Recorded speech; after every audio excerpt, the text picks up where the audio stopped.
मैं स्वयं तुम्हें भीतर के नेत्र प्रदान करती हूं, जिन नेत्रों से तुम ठाकुर का दर्शन करोगे।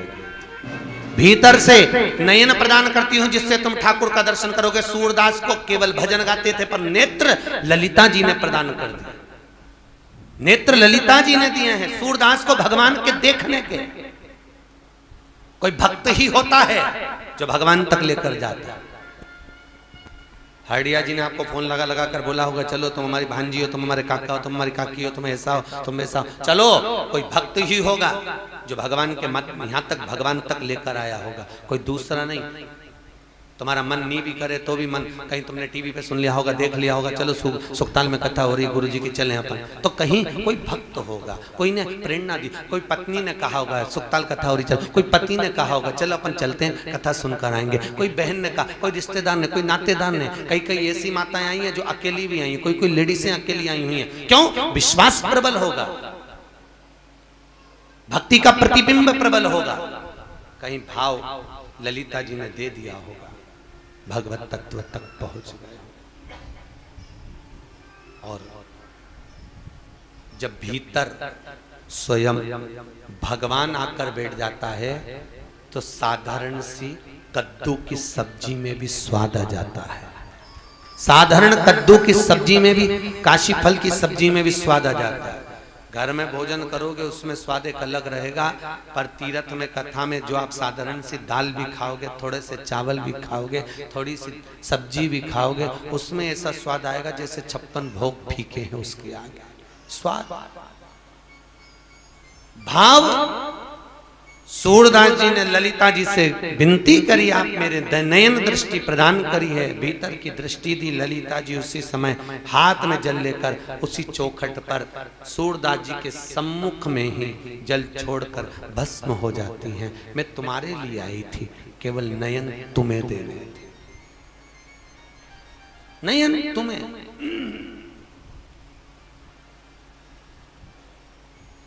ये नयन अगर एक बार किसी भक्त के माध्यम से तुम्हारे हृदय चित्त में आकर बैठ जाए तो जीवन की सफलता हो।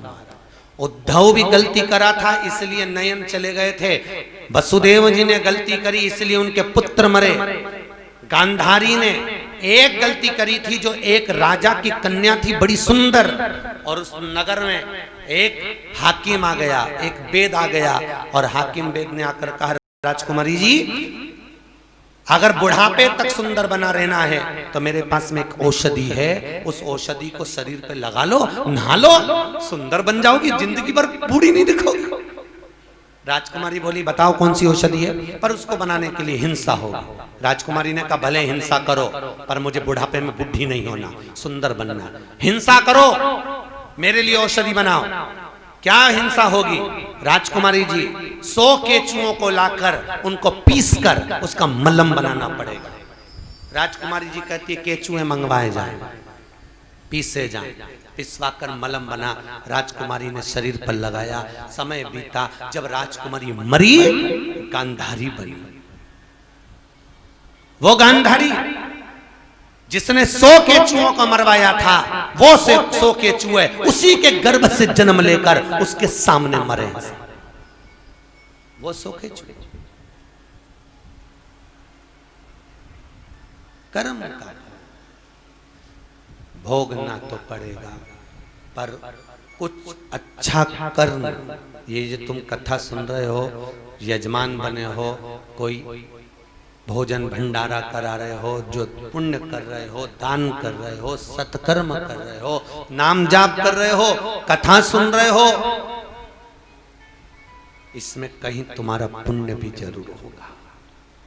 थोड़ा पूर्व समय में तुमने जो दान धर्म पुण्य सत्कर्म करा होगा वो तुम्हें आज मिल रहा है, मिल रहा है।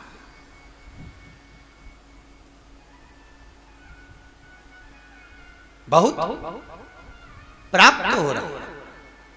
हम तो आपसे कहेंगे, तीर्थ में कभी भी कथा हो, थोड़ा सा समय निकालकर बच्चों से कह दो कि अब हमारा मन घर में नहीं लगता। जब से सुखताल होकर आए हैं तब से मन सुखताल में ही जा रहा है। मन। और मुझे उम्मीद है अगर आपने एक बार स्नेह से सुखदेव बाबा के आश्रम में कथा सुन ली है, किसी तीर्थ में कथा का रसपान यदि आपने कर लिया, तो यहाँ से जाने के बाद इंदौर, उज्जैन, जहाँ जहाँ से आप आए हो, बिहार, उत्तर प्रदेश आदि आदि, हरियाणा, पंजाब, जहाँ से आए हो, वहाँ तुम्हारा चित्त नहीं लगेगा, चित्त नहीं लगेगा। हमसे लोग कहते हैं महाराज जी आप कथा के बीच में भजन गाया करो, भजन कम गाते हो, हम नाच नहीं पाते। हमारा निवेदन है कथा हम नाचने के लिए नहीं कराते, श्रवण करिए,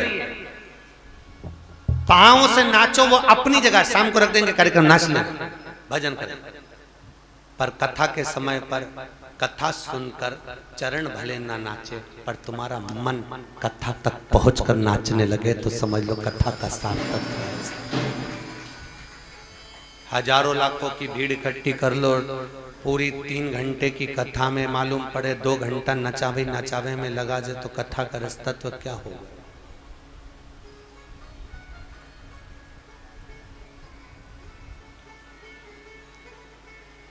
रसतत्व क्या, सारतत्व क्या है? उसकी प्राप्ति हो, कथा के माध्यम से डोरी बंधे परमात्मा तक, और परमात्मा की डोरी जब बन जाए ये चित्त, ये वृत्ति। और मुझे बहुत अच्छा लग रहा है, मुझे बहुत आनंद की अनुभूति हो रही है जो आप लोग बहुत प्रेम से इस कथा को सुन रहे हो, इतना ध्यान लगाकर सुन रहे हो कि जैसे सुखदेव जी ने बातचीत थी जब राजा परीक्षित सुना था, भाव से सुन रहे हो। ये आपका एकाग्र चित्त, आपकी एकाग्र वृत्ति, आपका चिदानंद वृत्ति, यह परमात्मा से डोरी बांधकर जो आप श्रवण कर रहे हैं, ये आपको सुख का अनुभव कराए, सुख का अनुभव। शायद इंदौर में रहते तो नहीं सुन पाते, 50 काम आते, कहीं रहते 50 काम आते। 3 घंटे में मैंने रोज 2 दिन से देख रहा हूं किसी का मोबाइल तक नहीं आता, तो मुझे ऐसा लगता है कि आप मोबाइल को भी साइलेंट कर कर बैठते हो। यहाँ लिखा नहीं है कि मोबाइल साइलेंट कर कर बैठो, पर आपके मन का, मुझे ऐसा लगता है 3 घंटे नहीं तो 50 बार मोबाइल बज जाता, पर एक का भी मोबाइल, मुझे 3 दिन हो गए आज एक का मोबाइल बजते हुए नहीं देखा कि कोई मोबाइल लेकर बाहर गया हो या उठ कर गया हो। क्योंकि मुझे ऐसा लगता है कि आप में स्वयं रुचि प्रधानता। नहीं तो बड़े बड़े पंडालों में लिखा जाता है मोबाइल साइलेंट रखो, 50 बार मुंह से बोलना पड़ता है, मोबाइल बंद रखो, ये बंद रखो, वो बंद रखो। तो यहाँ तो कुछ कहने की जरूरत ही नहीं पड़ी। आप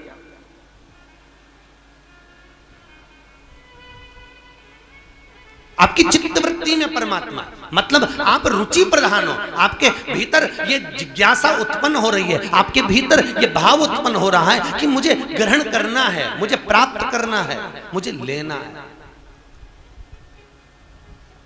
मैं जिस लिए आया हूं मेरा वो कार्य सफल होना चाहिए। बाग और बस्ती में ढूंढते कर्म का भोग है, भोगी भोगना पड़ेगा। महाराज देवऋषि नारद के मन में भी एक प्रसंग अड़ गया था, स्वयं देवऋषि नारद, और देवऋषि नारद के मन में प्रसंग आया और देवऋषि नारद ने भगवान विष्णु से कहा प्रभु जरा इधर आइए। भगवान विष्णु बोले बोलो क्या बात है, क्या बात क्या है, बोलो क्या हो गया।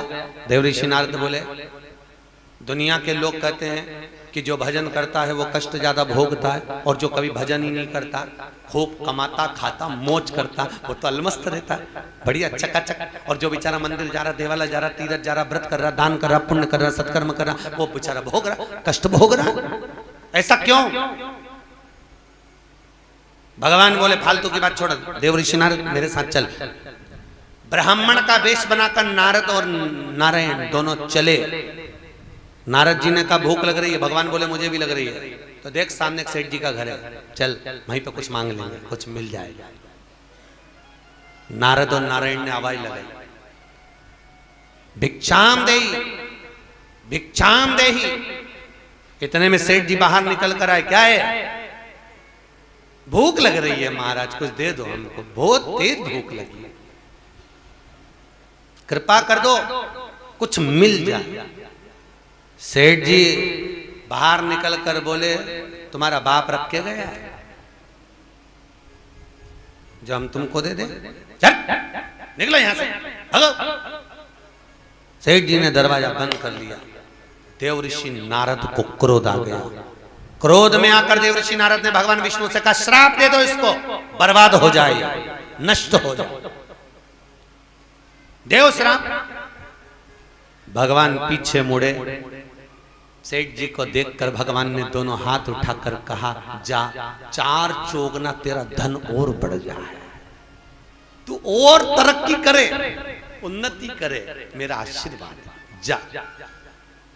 देव ऋषि नारद भगवान विष्णु से बोले, तुम्हारी ये आदत बहुत बुरी लगती है मुझको। तो भगवान बोले, लगने दे। होती कभी कभी पत्नी को पति की कोई आदत बहुत बुरी लगती है। पत्नी कहती है कि तुम्हारा भाई जब तुमको इतना कष्ट दे रहा है, सब कुछ लूटे जा रहा है, तो तुम बर्बाद होने के लिए क्यों दिए जा रहे हो? फिर भी पति कहता है तू चुप रहे। भगवान विष्णु नारद जी से कह रहे हैं, मेरी आदत तुझे बुरी लग रही, लगने दे, चल आगे चल। मेरा मन में किसी को भी कुछ भी दूं। और आगे गए। सामने एक बुढ़िया का झोपड़ा था। एक झोपड़े में बूढ़ी माँ बैठी थी, भूख लग रही थी। चल आवाज लगी, माता भिक्षाम दे। माँ बाहर आई, 2 आसन बिछाए, बैठो बाबा बैठो, पानी भर के लाई, लो पानी पियो, हमको भूख लगी है। बाबा मेरे यहाँ खाने का कुछ नहीं है, एक गाय है, बस उसी गाय का दूध मैं ठाकुर जी को भोग लगाती हूँ, उसी गाय का दूध मैं पीती हूँ, आपको दे देती हूँ। दूध लाकर बूढ़ी माँ ने दोनों को दिया, दोनों ने पिया, चल दिया। देव ऋषि नारद बोले, प्रभु इससे जोरदार भक्त कहीं नहीं मिलेगा। पानी भी पिलाया, दूध भी पिलाया, आसन भी लगाया, आशीर्वाद दो। भगवान ने दोनों हाथ उठाकर कहा, जा तेरे पास जो गाय है वो मर जाए, तेरी गाय मरे। अब तो देव ऋषि नारद और गुस्से में लाल, जो कभी तुम्हारे घर में प्रवेश नहीं कराया उसका धन बढ़ जाए, और बेचारी ने पानी पिलाया, दूध पिलाया, आसन लगाया, और उसकी गाय मर जाए जिस गाय का तो दूध पिए। हे प्रभु गजब की लीला तुम्हारी। भगवान तुम्हें समझना बहुत कठिन है, ये तो बताओ कि उसकी गाय क्यों मार रहे हो, क्या बिगाड़ा उसने? भगवान बोले, नारद तू समझ नहीं पाएगा, ये वो महिला है, ये वो स्त्री है जो मेरा जाप करती है, मेरा पूजन करती है, मेरा पाठ करती है, मुझे दूध पान कराती है, मुझे स्नान कराती है, मुझे भोग लगाती है। अब क्या बताऊं नारद, इसका मन, इसकी वृत्ति, इसका चित्त मुझ में लगा रहता है, पर मरते समय अगर इसके प्राण छूटेंगे और इसकी गाय इसके घर में रह जाएगी तो मरते मरते इसको लगेगा कि मेरी गाय का क्या होगा। गाय की याद में प्राणों को त्यागेगी तो गाय की योनि में चले जाएगी, मेरे दरवाजे तक नहीं आ पाएगी। इसलिए इसके मरने से पहले इसकी गाय मार दी। अब मेरे पास आराम से आएगी, बहुत प्रेम से मेरी होकर आएगी। तो फिर सेठ जी क्या तुमने लक्ष्मी क्यों बढ़ाई? सेठ जी ने धक्के मारकर निकाला था। तो भगवान बोले, मैंने सेठ जी को धन बढ़ने का इसलिए बोला क्योंकि इसका धन बढ़ते जाएगा, बढ़ते जाएगा, बढ़ते जाएगा, बुढ़ापा आएगा, जब मरने का समय आएगा धन में इतनी आसक्ति लगी रहेगी, इतनी लगी रहेगी कि मरने के बाद सांप का जन्म पाकर उसी धन पर बैठा रहेगा, उसी धन पर पड़ा रहेगा, सर्प का जन्म पाकर वहीं पड़ा। बहुत ध्यान रखिए। हम लोग कई जगह पर जाते हैं तो परिवार के लोग हमको घर दिखाते हैं, महाराज देखो ये बड़ी बहू का बेडरूम, अच्छा ये छोटी का, ये मंजली का हो, ये हमारा, ये हॉल, ये किचन, और ऊपर गए ये गेस्ट रूम, फिर अंदर गए ये हमारा रूम। महाराज लेटरिन बाथरूम भी 1 नंबर की बनवाई, देखो तो सारी लेट बात भी दिखाया। अब दिखाया तो उस पे एक छिपकली चिपक रही थी, उस छिपकली को हमने देखा। उनने पूछा, गुरुजी आप छिपकली को क्यों देख रहे हैं? हमने कहा कुछ नहीं। नहीं बोलो तो सही गुरुजी, आप छिपकली को देख रहे हैं तो जरूर कोई बात होगी, बोलो तो सही। हमने कहा क्या बोले तुम्हें बुरा लग जाए? नहीं बोलो तो सही। हमने कहा बात इतनी सी है, जैसे तुम कह रहे कि ये रूम मेरा, उसी तरह छिपकली कह रही मेरा, छिपकली चिपकी। गुरुजी तो ये छिपकली का चरित्र कहीं लिखा है क्या? हमने कहा तो उठाओ गरुड़ पुराण, उसमें तो सबका चरित्र लिखा है। झिंगुर का, चींटे का, चींटी का, मछली का, कीट का, पतंगे का, पानी में जो कई जम जाती है उस कई के अंदर कीड़ा पड़ जाता उसका, सबका लिखा है यहाँ। जुए का, सबका लिखा है। छिपकली का चरित्र ये हमारे घर में क्यों आई है, क्यों चिपकी है? अरे भैया, शास्त्र कहता है जो मेरा मेरा कहकर कभी घर नहीं छूटता, कभी परिवार नहीं छूटता, कथा हो तीर्थ में कभी नहीं निकलती। घर के पास में भी अगर कथा हो तो जो घर छोड़ के नहीं जाती उससे घर नहीं छूटे। मेरे से मेरा घर नहीं छूटे, मेरे से परिवार नहीं छूटे, मेरे बच्चे नहीं छूटे, मुझसे तो बाहर निकलते नहीं बने, घर नहीं छूटे, वो ही मरने के बाद छिपकली बने। तुम चिंता मत करना, तुम नहीं बनने वाले हो, तुम नहीं बनोगे। तुम तो घर छोड़ के यहाँ पर सत्संग में बैठे हो। छिपकली वो तो छिपकली वो बनेगी जो समझ गए। अपने को नहीं बोलना और जाके भी मत बोलना किसी को भी कि तो मरने पे छिपकली बनेगी, अपने को नहीं बोलना। वो तो समझदार होगी तो कुछ समझ जाएगी। घर परिवार कुटुंब कबीला छोड़कर जो सत्संग में जाकर बैठ जाता है वो एक योनि से छूट जाता है, वो छिपकली की योनि है। कौन सी योनि? बोलो, जम के बोलो जरा। छिपकली। और किसी को शौक चल रहा हो छिपकली बनने का तो बात दूसरी है। छिपकली। तुम्हारे घर में भी कोई छिपकली दिखे तो पहचान जाना तुम्हारी कोई रिश्तेदार। पहले घर छोड़ के नहीं गई तो बन गई।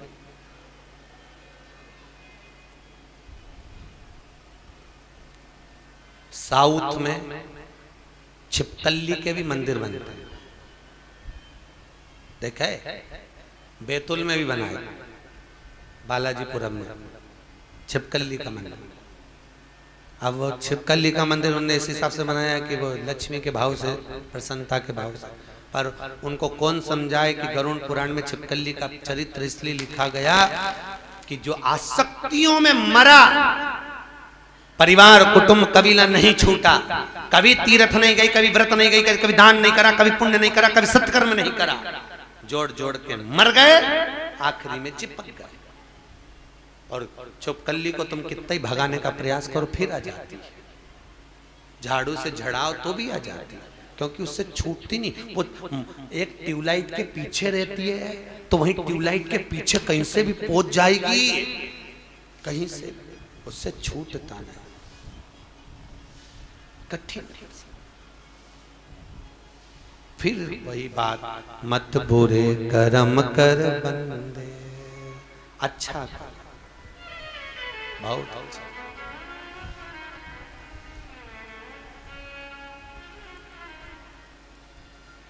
बहुत वचन।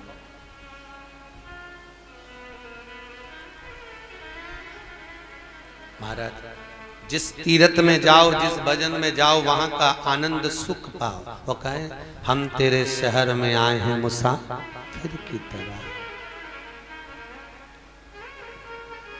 बस एक बार मुलाकात का, आगे आपको आता होगा, बोलो तो, मुलाकात का मौका दे दे। एक मुलाकात का, बस एक क्षण।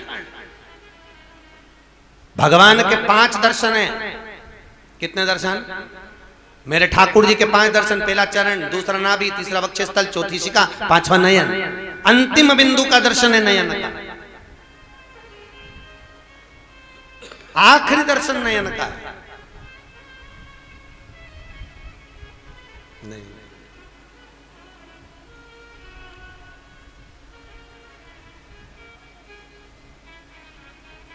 महाराज वो भाव आपका,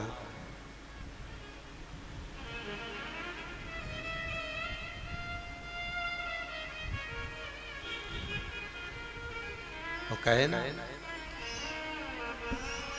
मेरे काना तेरी नौकरी सबसे बढ़िया है, सबसे खरी। मेरे कान्हा तेरी नौकरी सबसे बढ़िया है सबसे खरी। मेरे कान्हा तेरी नौकरी सबसे बढ़िया है सबसे खरी। मेरे कान्हा तेरी नौकरी, सब गाइए। सबसे बढ़िया है सबसे खरी। मेरे कान्हा तेरी नौकरी सबसे ताली से बढ़िया है सबसे खरी। तेरे दरवाजे की चाकरी सबसे बढ़िया है सबसे खरी। तेरे दरवाजे की चाकरी सबसे बढ़िया है सबसे बड़ी। मेरे कान्हा तेरी नौकरी सबसे बढ़िया है सबसे खरी। मेरे कान्हा तेरी नौकरी सबसे बढ़िया है सबसे खरी। आओ से ओहो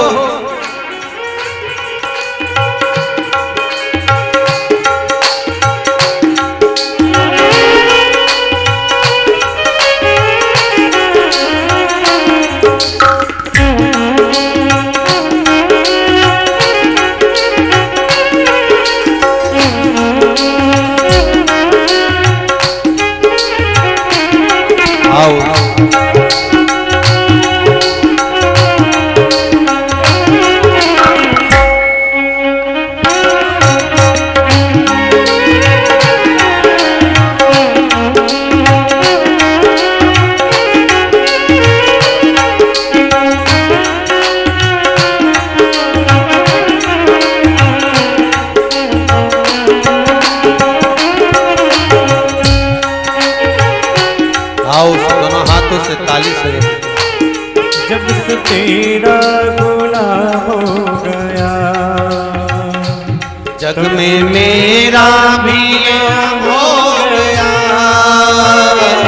जब से तेरा गुलाम हो गया जग में मेरा भी नाम हो गया। वरना औकात क्या थी मेरी, वरना औकात क्या थी मेरी। सबसे अच्छी है सबसे खरी मेरे दरबार की चाकरी। मेरे कान्हा तेरी नौकरी सबसे बढ़िया है सबसे खरी। तेरे दरवाजे की चाकरी सबसे बढ़िया है सबसे खरी। तेरे दरवाजे की चाकरी सबसे बढ़िया है सबसे खरी। ओहो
मेरी किस्मत का जब गुल खिला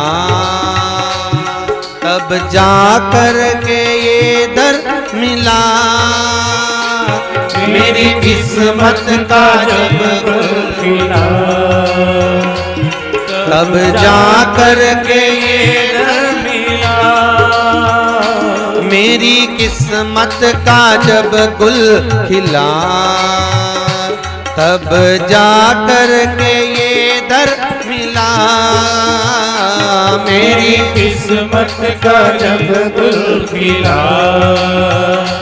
तब जा कर के ये दर मिला। मिल गई मुझको चौखट तेरी, जय हो। मिल गई मुझको चौखट तेरी, सबसे बढ़िया है सबसे हरी। मेरे कान्हा तेरी नौकरी सबसे बढ़िया है सबसे हरी।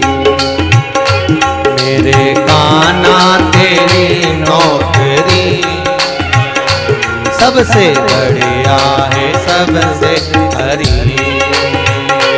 मेरे कान्हा तेरी नौकरी सबसे बढ़िया है सबसे खरी।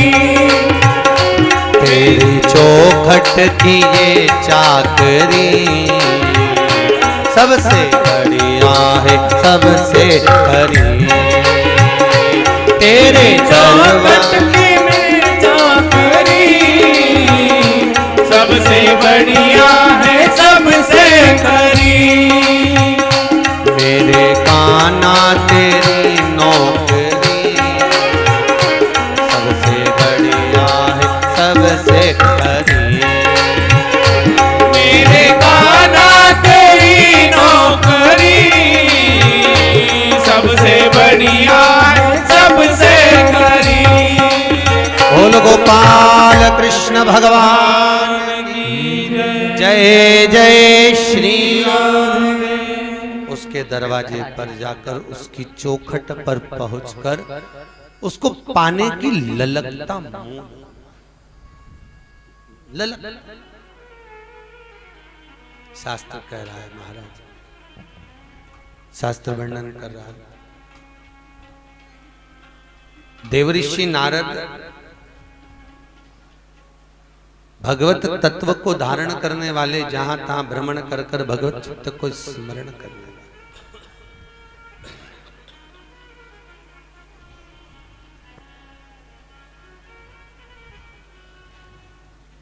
उत्तानपाद और प्रियव्रत,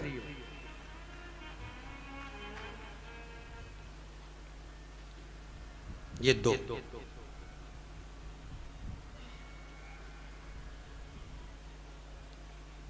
उत्तानपाद की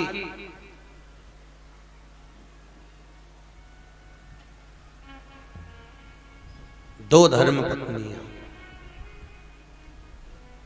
और केवल उत्तानपाद की दो धर्म पत्नियां नहीं, आपकी हमारी मृत्यु लोक में रहने वाले प्रत्येक मनुष्य की दो आकांक्षाएं, दो इच्छा,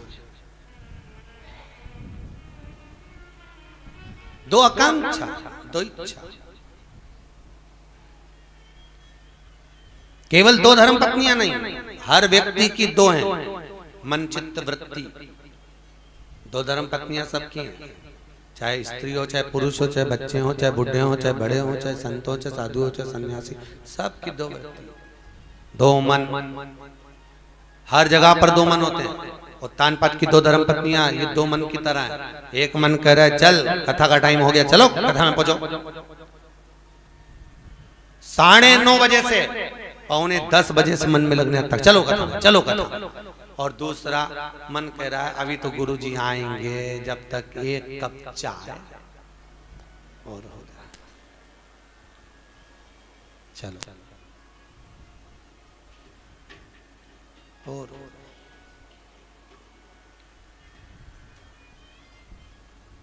अच्छा बंधन नहीं होना कथा का, तो तुम तो समय पे पहुंचो ही नहीं, गंगा में और दो चार डुबकी और मार ले तो अब और चले।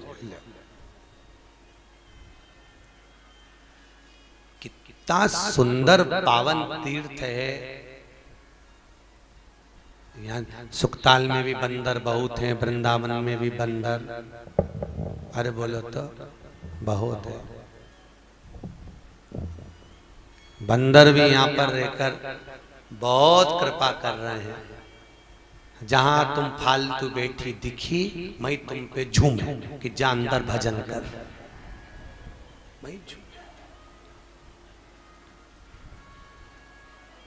जहां कुछ खाती दिखी वहीं पे फिर उनने कहा 24 घंटे खाएगी तो राम कब जपेगा, छोड़ फिर। अगर सुखताल में बंदर नहीं हो बेचारे तो लोग कथा में नहीं बैठे। और बंदर ही ऐसी कृपा करते हैं कि तुमको अंदर भेजते हैं, बाहर बैठ के बता दे, जा पर्स लेके 5 मिनट बैठ जा, अभी टूट पड़ेगा, बाहर जाओ अंदर, टाइम हो गया कथा का।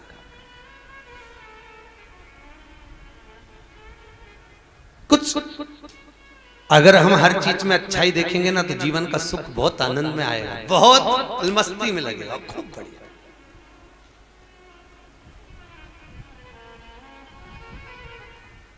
एक कथा ही ऐसी होती है जिस कथा में तीर्थ में एक एक कमरे में 4-4, 5-5 को रखा जाता है। उसमें कुछ तो तुम्हारे पहचान वाले रहते हैं, तुम्हारे पहचान के कुछ लोग नहीं रहते। क्यों नहीं रहते? तो उसमें कुछ लोगों को इसलिए रखा जाता है कि आपस में एडजस्टमेंट करना सीखो, क्योंकि परिवार में अब नई नई बहुएं आएंगी तो उनके साथ एडजस्ट कैसे करोगे। सब सत्संग, कथा, भागवत बहुत ज्ञान प्रदान करती है साहब, दुनिया में रहने का तरीका सिखा देती है। उत्तानपाद की 2 धर्म पत्नियां हैं, केवल उत्तानपाद की नहीं, भागवत कहती है हम सब की 2 वृत्तियां, 2 चित्त है, 2 मन है। एक मन कह रहा है कथा में चलो, और रुचि नीति का मन कथा में भेज रहा है, सुनीति, और सुरुचि का मन कह रहा है अभी बाद में चलेंगे। नीति कह रही है चलो सत्संग करो, रुचि कह रही है थोड़ा आराम करो, थोड़ा आराम करो। नीति कह रही है भजन करो, रुचि कह रही है थोड़ा सो लो। नीति कह रही है चलो आज पूर्णिमा का दिन है, बट वृक्ष की परिक्रमा कर ले, गंगा का स्नान कर ले। रुचि कह रही है शाम को चलेंगे।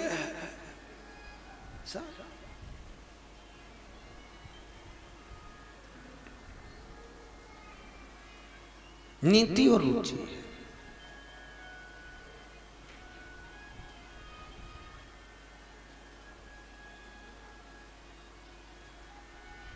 और हमारे हरडिया जी हमको रोज फरियाल देके जाते हैं, एक पैकेट में कभी चिप्स दे जाते, कभी फरियाल देके चले जाते। हम ठाकुर जी को दिलवा देते, ठाकुर जी से पूछते तुम्हारा व्रत है क्या?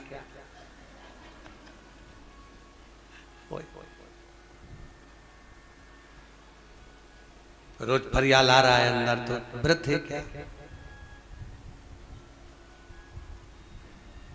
अच्छा कई लोग हमसे भी पूछते हैं महाराज जी आप व्रत कर, हम नहीं करते। जी जी हमसे नीरी आए गए।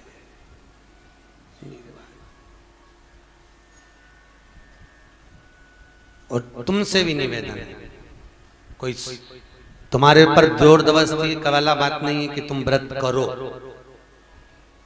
एक माता जी कह रही थी आज हमारा पूर्णिमा का व्रत है,